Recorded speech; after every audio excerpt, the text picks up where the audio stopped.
casa pequenina existe ainda em Alfama, uma casa pequenina onde habitava uma dama que tratavam por menina, onde habitava uma dama que tratavam por menina.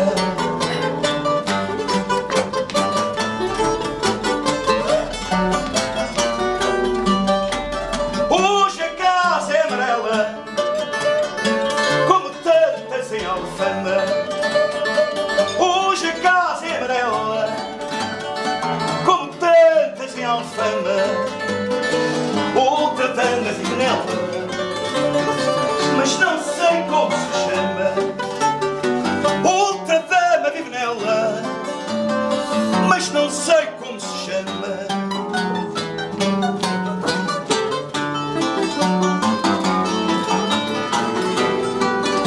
Para mim, seja quem for, nessa casa não é nossa.